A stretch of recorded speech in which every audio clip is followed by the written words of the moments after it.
नमस्कार, मैं हूं दीपक कुमार। आप सभी का एक बार फिर से स्वागत करता हूं मेरे इस चैनल पर। यहां हर वो सच सुनाई जाएगी जो मुख्य धारा के चैनल छुपा लेते हैं। अमेरिका ने भारत को टैरिफ का शिकार बनाया।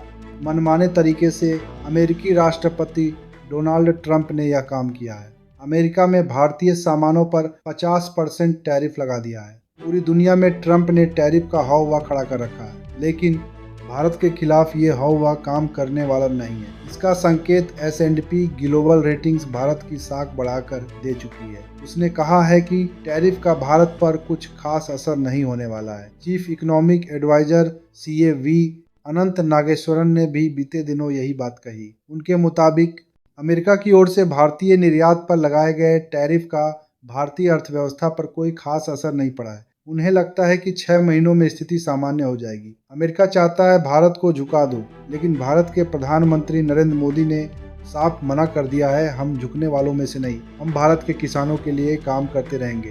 साथ में भारत ने अमेरिका से ये भी बता दिया है, हम तेल रसिया से ही लेंगे, क्योंकि इसमें भारतीय लोगों का फायदा है। अगर भारत ने अमेरिका कंपनी पर टैरिफ लगाना चालू कर दिया तो अमेरिका के लिए बहुत महंगा पड़ सकता है। भारत में अमेरिकी कंपनी बहुत हैं, जैसे Google, IBM, Microsoft, McDonald's, Coca Cola, Intel, Amazon, iPhone जैसी ढेरों सारी कंपनी हैं। अगर इन पे 25% का भी टैरिफ लगा दिया जाए तो ये कंपनी तबाह हो सकती है या भारत से बोरिया बिस्तर बनना पड़ सकता है। लेकिन प्रधानमंत्री नरेंद्र मोदी भी झुकने वालों में नहीं। भारत चुपचाप देख रहा है ट्रंप कितना टैरिफ लगाता है भारत के ऊपर।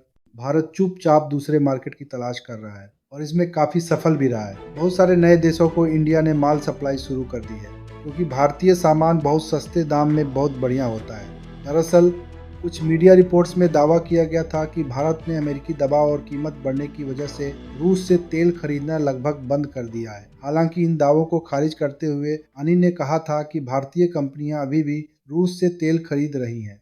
भारतीय विदेश मंत्रालय इस पूरे मुद्दे पर कहा कि भारत की आलोचना करने वाले देश खुद रूस के साथ खूब व्यापार कर रहे हैं, वो भी बिना किसी मजबूरी के। भारत सरकार ने कहा है कि रूस से तेल खरीदने के लिए अमेरिका और यूरोपीय संघ भारत की आलोचना कर रहे हैं, जो ठीक नहीं है। भारत ने साफ कहा कि वह अपने राष्ट्रीय हितों और आर्थिक सुरक्षा बनाए रखने के लिए हर जरूरी कदम उठाएगा। भारत की आलोचना गलत है। विदेश मंत्रालय ने कहा कि यूक्रेन युद्ध शुरू होने के बाद भारत को रूस से तेल खरीदना पड़ा, क्योंकि उसका पुराने ऑयल सप्लायर यूरोप को सप्लाई करने लगे थे। उस वक्त अमेरिका ने भारत को ऐसा करने के लिए बढ़ावा दिया था। भारत ने बताया कि 2024 में यूरोप ने रूस के साथ करीब 85 बिलियन यूरो का व्यापार किया। इसी तरह अमेरिका अपनी न्यूक्लियर इंडस्ट्री के लिए रूस से uranium hexafluoride, electric vehicle industry के लिए पैलेडियम, उर्वरक और केमिकल इंपोर्ट कर रहा है। अमेरिकी राष्ट्रपति ट्रंप के सलाहकार स्टीफन मिलर ने आज ही कहा है कि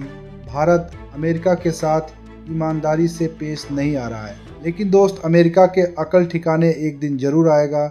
आज के लिए इतना ही। जय हिंद।